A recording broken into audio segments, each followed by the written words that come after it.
Assalamu alaikum and welcome back to the Lost Islamic History podcast. Today we're going to talk about one of the most amazing, wonderful, beneficial, and important inventions of all time.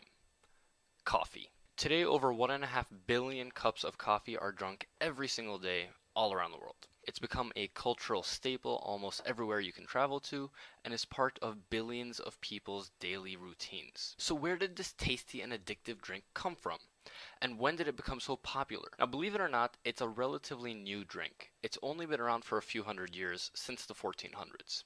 Now, I know that sounds like a long time ago, but relative to the rest of human history, thousands and thousands of years, coffee is a pretty new invention. So where did it come from? Well, the legend goes that somewhere in Ethiopia, or maybe Yemen, there was a goat herder who realized that every time his goats ate beans from one particular tree, they had a lot of extra energy and were jumping around all over the place, and generally acting pretty crazy. I don't know about you, but if I saw my goats doing that, I would stay very, very far away from that tree.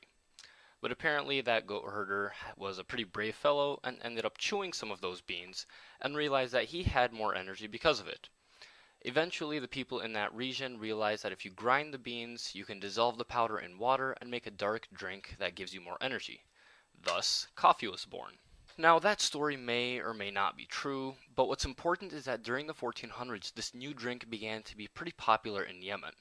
They called it qahwa, based on the Arabic root word qaha, which means having no appetite, because this drink tended to dull one's desire for more food.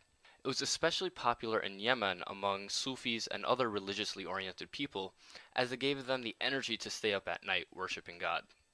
From Yemen, the drink spread north into the Ottoman Empire, where the Turks called it kahva.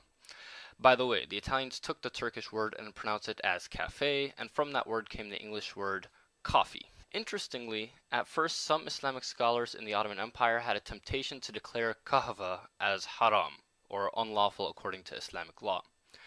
The reasoning for that was that this new unknown drink affected the mind, so they were afraid it might be similar to wine, which is unlawful in Islam.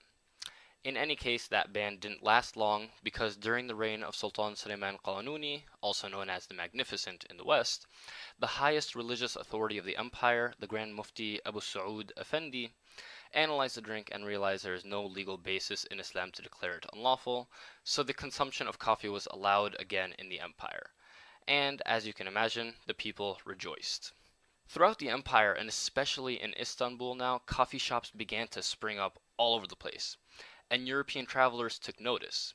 Wealthy Venetian traders especially imported this new drink into Europe throughout the 1500s and 1600s.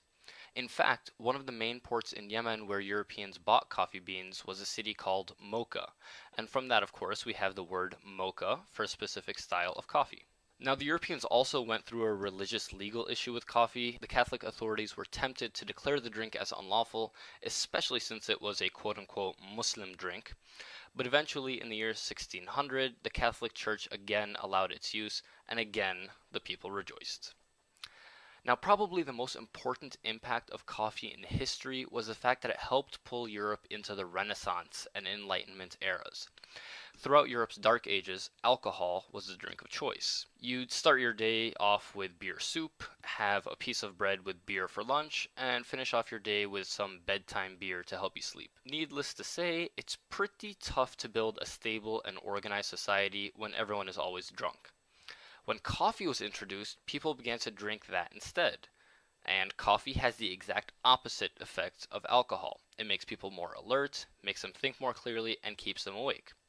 With coffee houses opening up from Paris to London to Florence, more Europeans began to actually think about things like philosophy, government, the rights of man, which all helped spur the Enlightenment, which eventually brought democracy to Europe and helped it enter that era of imperialism, where the Europeans conquered most of the Muslim world, including the birthplace of coffee, Yemen. Isn't that ironic? Well, there you have it, the story of coffee from obscure goat herders to European Enlightenment to imperialism. I hope you enjoyed this episode of the Lost Islamic History podcast, and we'll see you next time. Salam alaikum.